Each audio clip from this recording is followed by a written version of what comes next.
Good afternoon. Thank you for joining us for Research 411, a talk show focused on sharing best practices and trending research topics delivered by professional staff and prominent UT Dallas researchers from various disciplines. I am Tiffany Willoughby, Assistant Director in the Office of Research and Innovation. I will serve as a session moderator for today's discussion.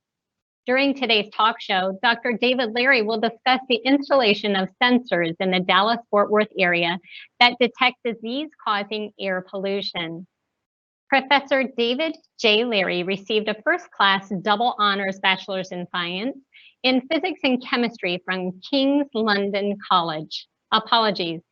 College London, with the Sam Brooke Exhibition Prize in Natural Science and a PhD in photochemical computer modeling of atmospheric chemistry from the University of Cambridge. David held positions at Cambridge University from 1991 to 2001, including being a faculty member and receiving a Royal Society University Research Fellowship. In 1998, David was awarded the first Allen Fellowship in the Department of Geophysics and Planetary Space Science at the University of Tel Aviv. In 2000, the Chief Scientific Advisor to the British Prime Minister and head of the British Office of Science and Technology, Professor Sir David King, recommended David to be appointed as a Cambridge University lecturer in chemical informatics in the world's first Department of Chemical Informatics. In 2001, David was invited to join NASA for his work on data assimilation as the first Distinguished Goddard Fellow in Earth Science and stayed at NASA until 2010, receiving 6 NASA awards for his research and technology development. He is a professor of physics at the University of Texas at Dallas in the Hansen Center for Space Sciences. In 2018, David was appointed a United States Special Operations Command Fellow at SOFWorks by J5, the Futures Missions Directorate of US SOCOM. In 2021, David was appointed Adjunct Professor of Military Emergency Medicine at the Uniformed Services University of the Health Sciences, the DoD Medical School, and a UT Dallas Center for Brain Health investigator. David has been a scholar of the Institute for Integrative Health since 2010 and is adjunct professor of bioengineering, electrical engineering, and geospatial information systems at UT Dallas, adjunct professor of data science and machine learning at SMU, adjunct professor in the School of Public Health at the UNT Health Science Center, and adjunct professor at the Baylor University Center for Astrophysics, Space Physics, and Engineering Research since 2012. Thanks for joining us today, Dr. Lary. Thanks for having me. I appreciate it. You're welcome. Can you tell us a little bit about your research?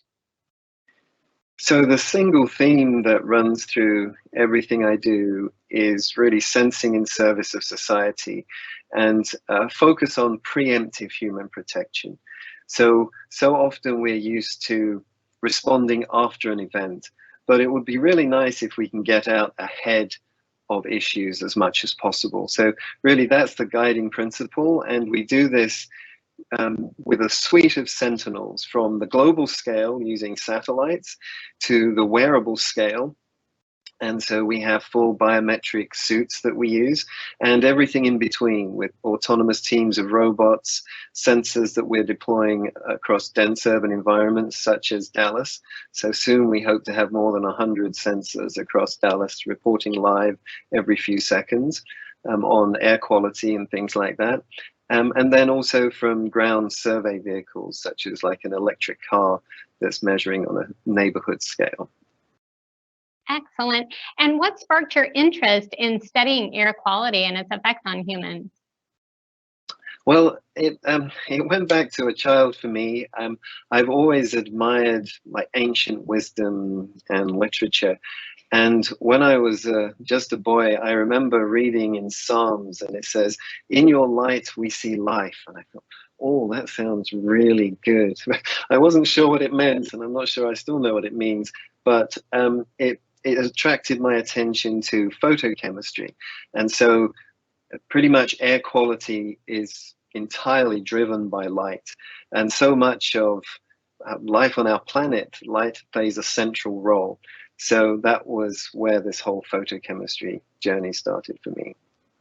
Amazing, very interesting. I know personally that light plays a big role simply in how I'm feeling from day to day, whether it's a cloudy day or it's a sunny day. So what you shared definitely makes sense. Thank you. Yes. Yes, absolutely. So, sensing in service of society. I recall discussing an article in the UTD News Center. It was titled Project Aims to Make Breathing Easier by Mapping Air Quality. And I read this a few years ago and talked about it with a colleague. And at that time, you were noted as leading an NSF funded pilot project called Geolocated Allergen Sensing Platform. And the acronym for that is GASP. Can you tell us about this research? Yes, thank you. So this was one of our first 10 sensors. Thank you. So what you see here are two different sensors. The one in the background was the one we had made, and that's reporting every few seconds using laser-based sensors that are measuring the airborne size distribution. So things like pollens or molds or soot and things like that that might be coming from combustion processes or dust, or in fact in this case there was a bakery just around the corner, and every time they were baking their bread, a lot of flour got into the air. So we would periodically, when we were downwind of the bakery, actually see the cellulose from the flour in the air. So what you see in the foreground actually is a more traditional way of measuring pollen.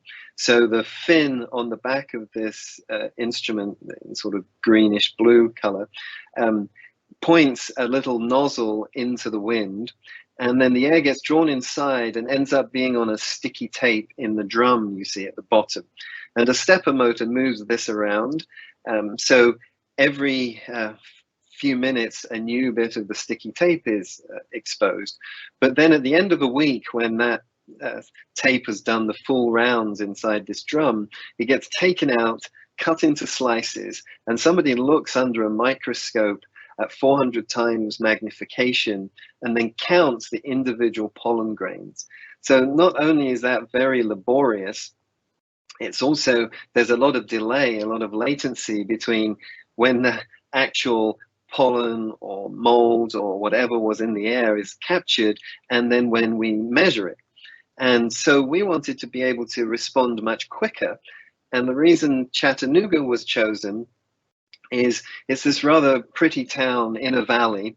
And in the 60s and that sort of time, it actually became the asthma capital of the US. And so the childhood asthma there was very large, and a lot of it was because of the pollution that would fill up this valley.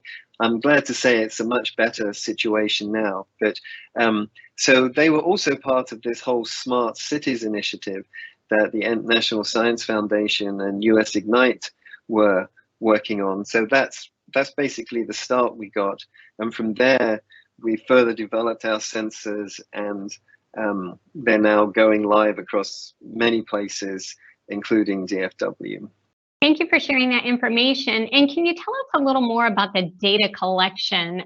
So I understood what you had said as far as taking the sticky tape and analyzing the pollen that was captured.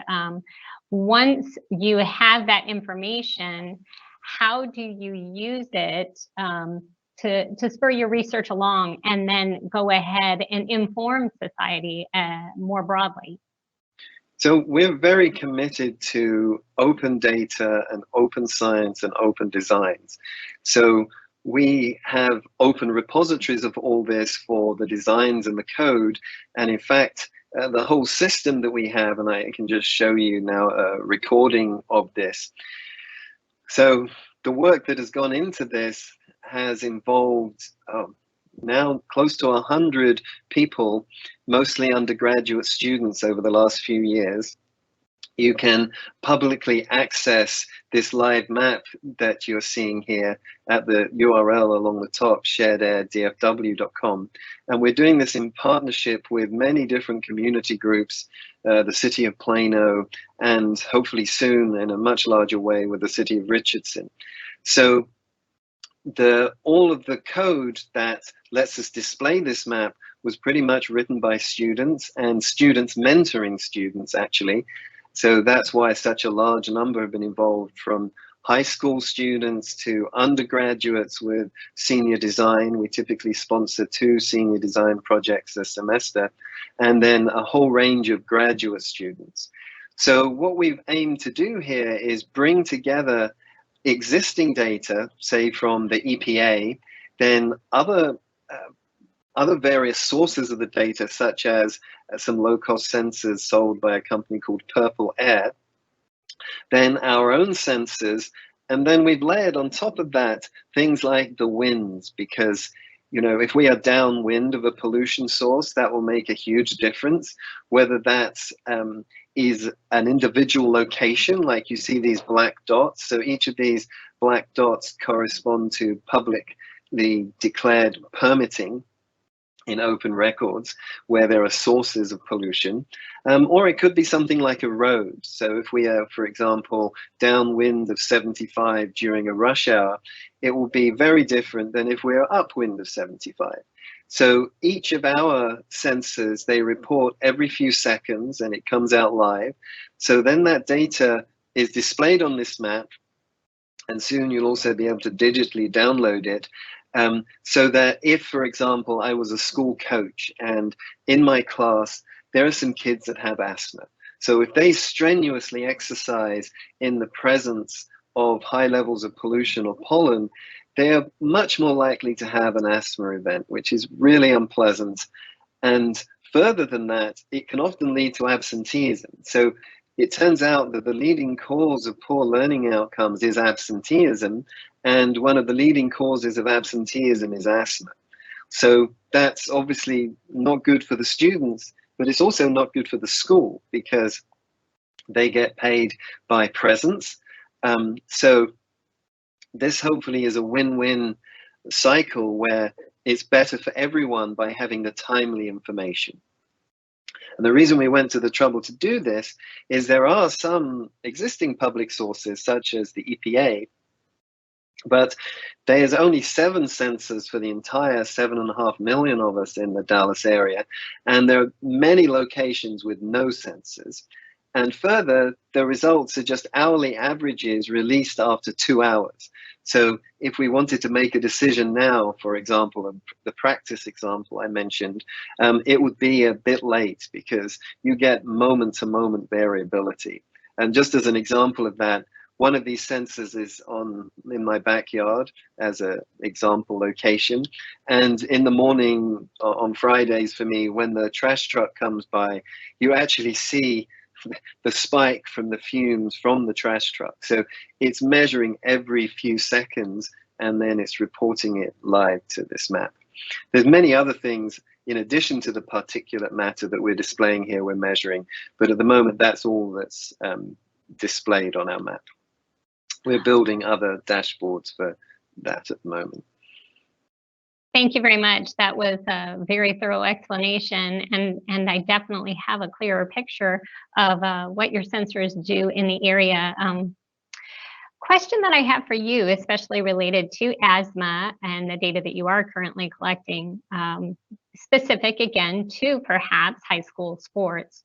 And my question would be, do you have enough data collected to go ahead and offer suggestions to perhaps those high school coaches of athletics to say it's best, according to our research, to hold practices in the morning or mid-afternoon or evening?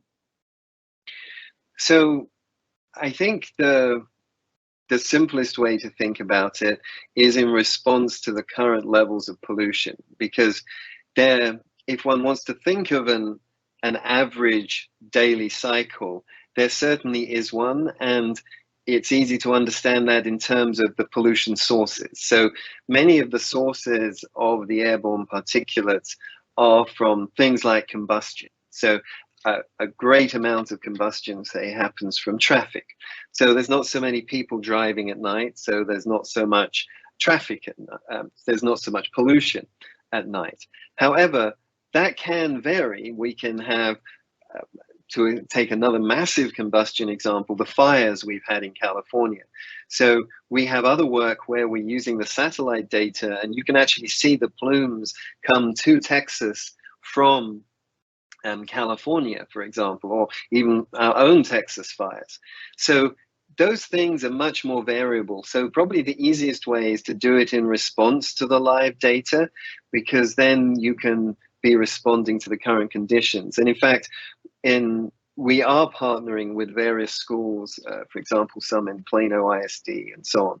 So we hope to greatly expand that once the full range of our sensors is live, and we want to continually be building on that. For example, in the Innovation District, with the partnership between the university and the city, we hope to showcase this on a larger scale, where we'll have many more sensors that give us the neighborhood scale. So probably the thing I should address there is, what spatial scale do we need to be making these measurements?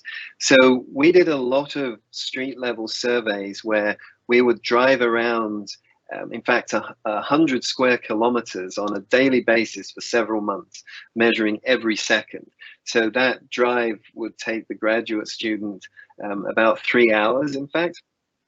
And so we would do this drive under many different conditions. And we found that the spatial scale would depend on the synoptic meteorological condition and would vary between about 0.5 kilometer and about 7 kilometers. So that spatial scale of less than a mile is what we're aiming to finally get to have sensors deployed at that scale across, the dense urban environments such as Dallas. Excellent, Dr. Lary. Well, believe it or not, we do have a question from the audience. It's threefold. Is there such a thing as outdoor man-made filters? Do trees clean more than carbon dioxide? And what R&D is going on to help clean the air? Well, actually, we have some wonderful examples in nature of cleaning of the air. So it will largely depend on which pollutant we're talking about, but as so far we've been talking about particulates. So this are little bits in the air, little aerosols, combustion products, droplets. The most effective and large-scale cleaner of those is actually the rain. So we're probably all familiar that if it's been dry for several days, and we certainly saw this in our street level surveys, if it's been dry for several days, there's a haze will sort of build up. And especially if you look out in the distance or look at what the color of the sky is, instead of it being on a clear day, instead of being blue, it goes more to the grays. And that's happening because of the light that is scattered from these airborne aerosols or particles in the air. But when it starts to rain, especially if the rain persists for a while, like the really heavy rain we had yesterday, then that will clean the air very effectively. And the other thing to note on that is it will depend also on the size of the particles. So the smallest particles, which seem to be having some of the greatest health effects, less than a micron or so, or even finer, they will stay suspended for a long time.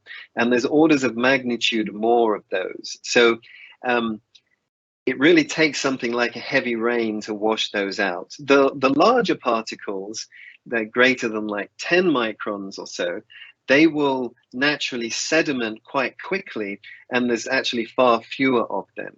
So then when you come to the pollutants, say gaseous pollutants, one of the key processes of cleaning those up in the natural atmosphere is something called the detergent of the atmosphere, a hydroxyl radical.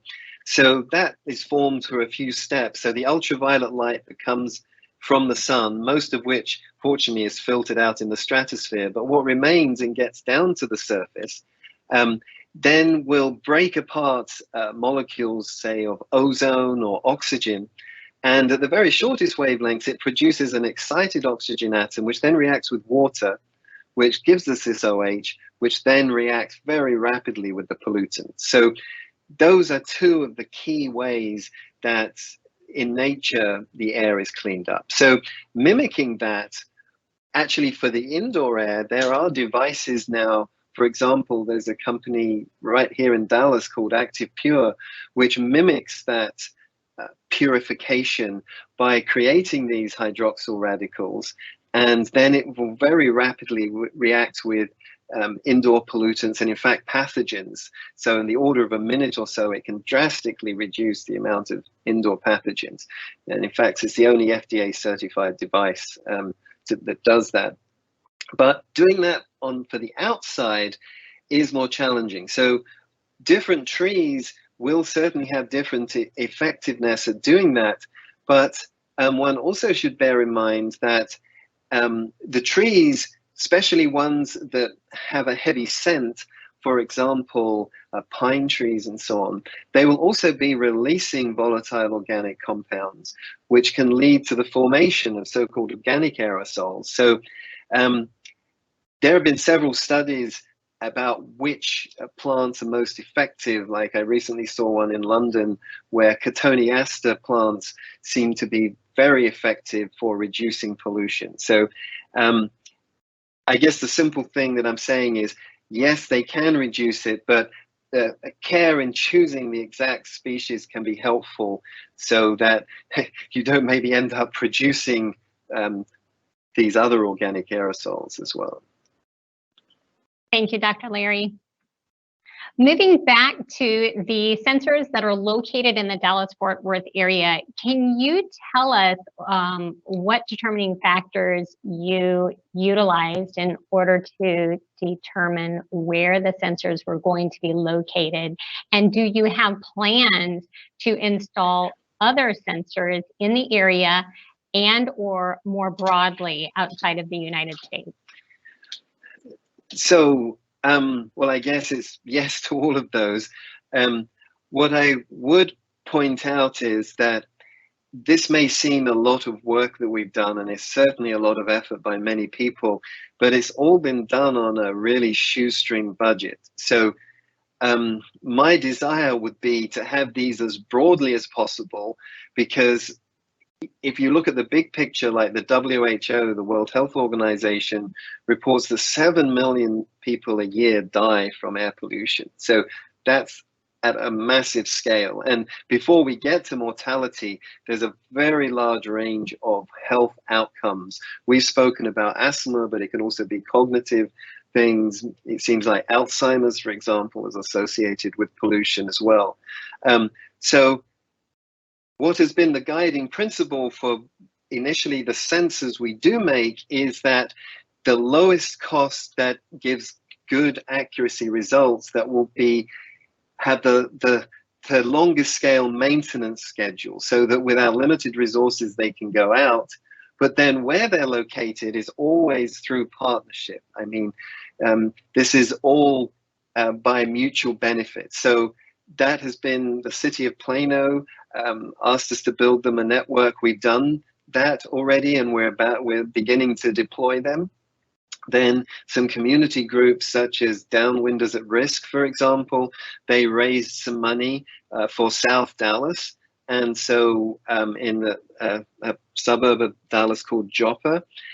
So in fact, that led to the closing of an illegal dump due to community activists using our sensor data.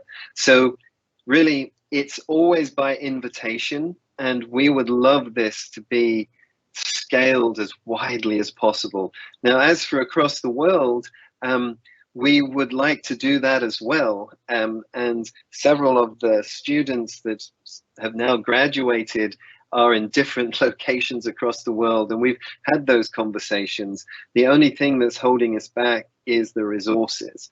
So to give you a scale of that, typically each sensor is of the order of $1,000.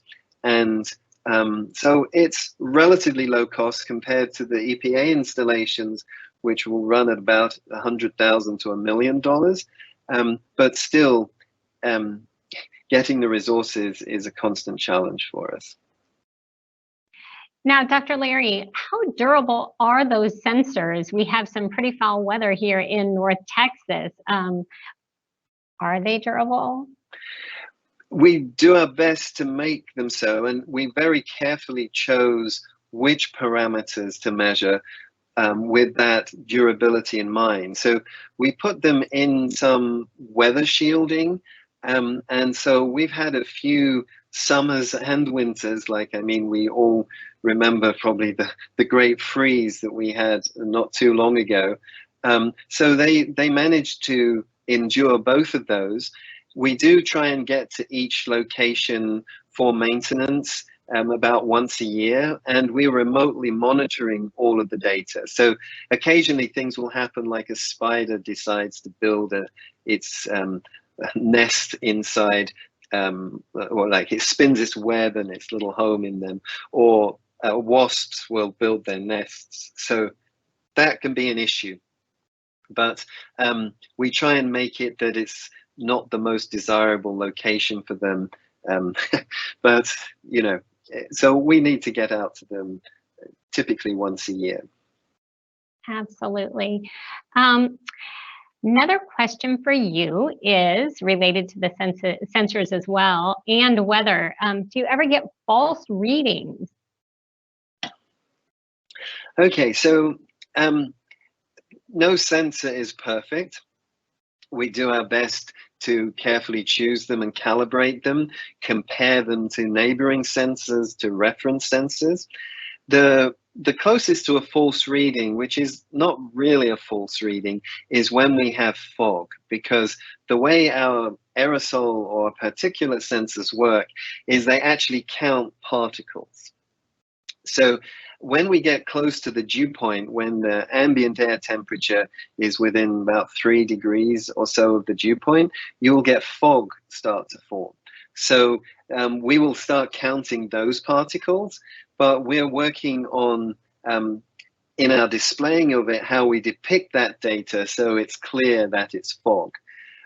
Other than that, the only issue we would typically have is if a sensor gets to the end of its life and fails, and that's why we're constantly monitoring and have an alerting system that if the results look dubious, we take action. We'll either take it offline and or go out and do some maintenance. Excellent. Now, do the sensors communicate with each other? Oh, so these are streaming data live. So we use a protocol, in case you're interested, called MQTT. So this is, it's basically, we have broadcasters and listeners.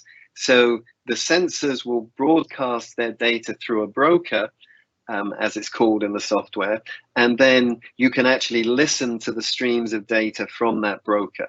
So this is all operating actually in UTD cloud sort of services that has been very graciously provided to us through the work of Professor Simons. And so this is actually really quite an enterprise. And if you ever visit our lab, you'll see we have a wall of screens where all this data is coming in. But actually anybody could access it because we are broadcasting this live. This is all about open data. Excellent, Dr. Lary. Well, we do have a few questions in the audience again, and I want to make sure we get to those.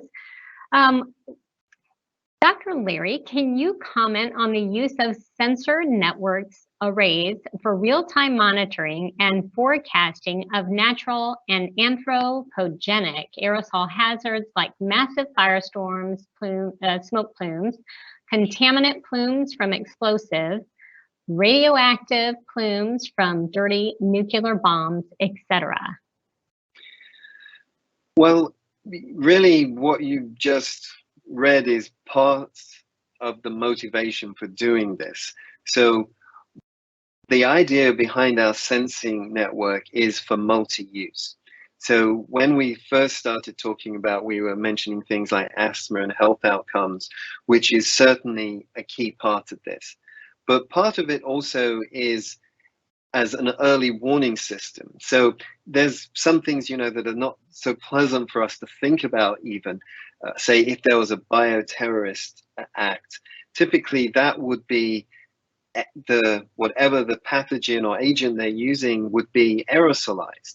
And so these same particle sensors that we're talking about, measuring the size distribution on a second by second basis, would actually pick those up. So if you saw a plume, you could actually see plumes of things like that in that unfortunate eventuality. But also you definitely see them from fires and other anthropogenic activity. And sometimes the sources can be very far away. So we mentioned about the California fires, or even more local fires, but even an extreme example will be dust storms. So we sometimes get in Dallas Saharan dust that has come all the way across the ocean and ends up here. So we will see those as well as more local ones, but each of our sensors are like in an array. There'll be what we call a central node, which has the communication, surrounded by some lower cost nodes. So those central nodes also have ionizing radiation sensors. So we have like simple Geiger-Muller tubes, which are measuring alpha particles. But more recently, there's a professor that's the chair of the material science department that they provided us with gamma ray and neutron detectors. So we're about to start locating those with our air quality as well. And by the way, we also measure CO2, and the central nodes measure ozone, and also the full spectrum of light. So we're measuring a whole array of things right now, with the idea that this is multi-use, both for our interest or planning, say, a bike ride so we can have the least polluted route, but also in the type of events we don't like to think about, say for a dirty bomb or some terrorist act, which I certainly hope doesn't happen. But if it does, it's very good to be able to have that real-time sensing. Absolutely. What do you think or foresee as your biggest challenge when conducting this research on air quality? Well, our biggest challenge is maybe a rather mundane one, and that is the resources. So we see there's a need for it. We know how to do it. We've built the infrastructure for it, and the only thing holding us back is just the resources to scale this. So we'd love to work with partners of all kinds so that, maybe they could sponsor sensors at their own location or areas that they feel particularly strongly about. So really, much of the infrastructure is already in place for our processing, from the satellite data to these in situ sensors and even the wearable data. So we found that we can reproduce the concentration of airborne particulates solely from biometric data using quite an array of wearable sensors as well. Very good, Dr. Lary. We have just enough time for a few more questions in the queue.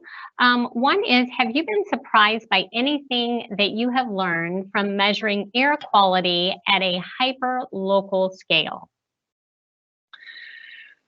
I think the biggest takeaway that I've learned of studying the hyperlocal scale is the prevalence, the ubiquitous nature of continual change, both spatially and temporally. Like, it's very easy to have the idea that, this air quality is a rather static thing, and we know maybe when the wind changes or if we're downwind of a fire, it gets a bit larger. But on a very fine scale, from moment to moment, it's continually changing. So even across a room. So this came home to me when I put some air quality sensors in my own house on, say, the kitchen counter. And as you walk past it, just the air movement kicks up a little plume. or if you start cooking something, you'll see that right away.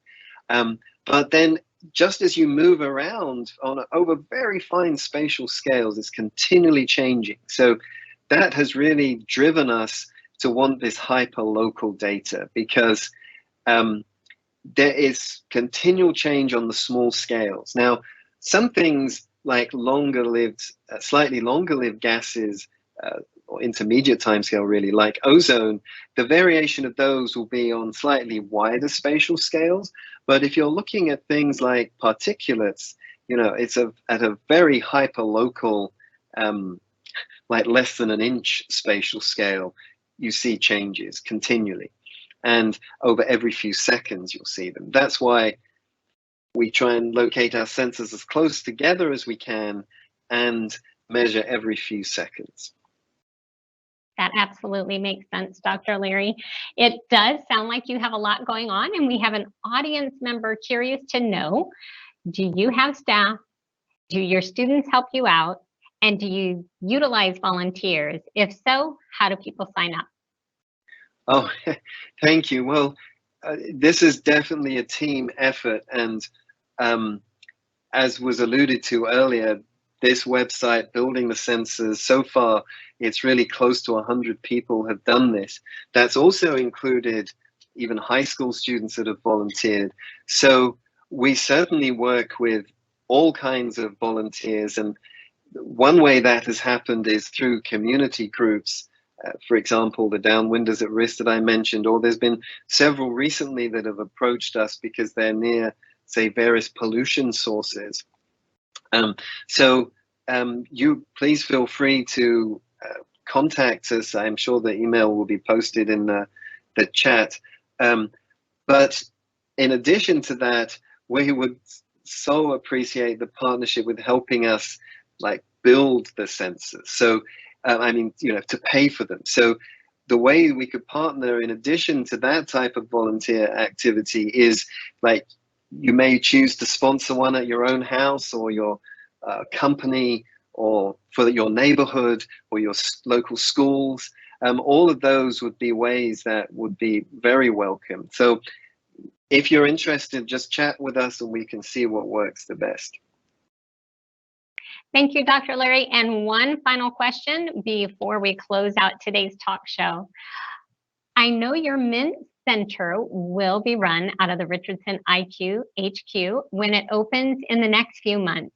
How will this be beneficial to bringing your research to the greater Dallas-Fort Worth community? So thank you. So in addition to the air quality, what we hope to be doing there is looking at water resources. So many of us who've lived here for a little while, we remember probably almost painfully the droughts that we just went through about 5 years ago. And pretty much all previous droughts we've had have been in a La Nina phase of the climate, where the jet stream gets pushed north of us so that the rain that would normally fall on the Dallas area actually doesn't. It goes farther north. And so we've just entered into a La Nina phase again. So we're using remote sensing data to try and help pick up on leaks, for optimizing irrigation.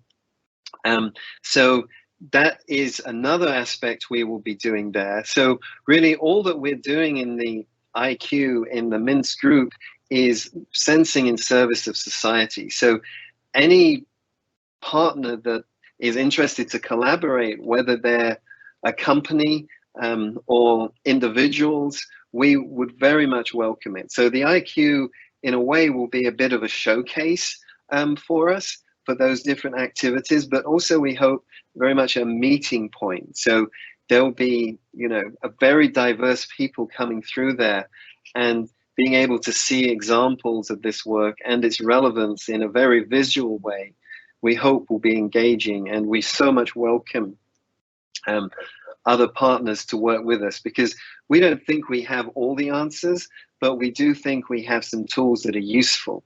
And we love to work with others to make those better, that together we can serve society.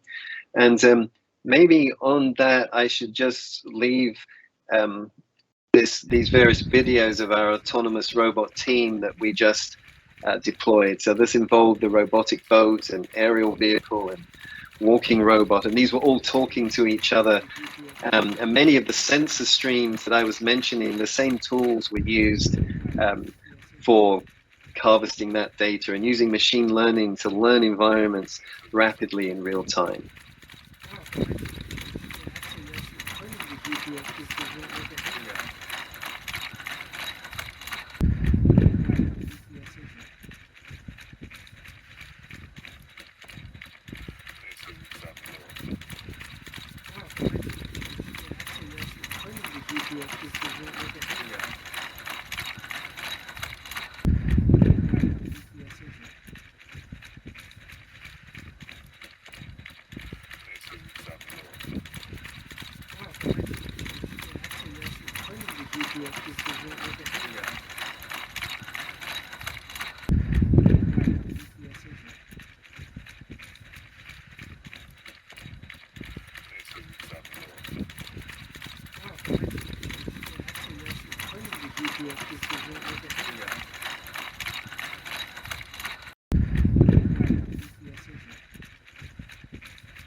Excellent.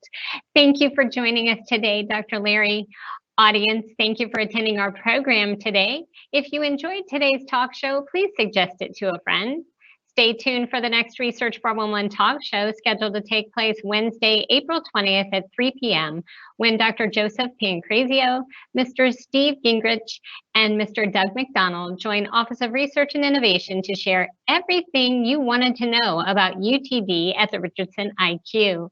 To stay abreast of Office of Research and Innovation information and programming, please follow us on Instagram and Twitter and subscribe to our newsletter. Feel free to use your phone to scan the QR codes on this slide or follow the links posted in the chat. Finally, please take a moment to complete our research event survey. We look forward to having you join us for an upcoming Office of Research and Innovation event. Thank you and have a nice afternoon.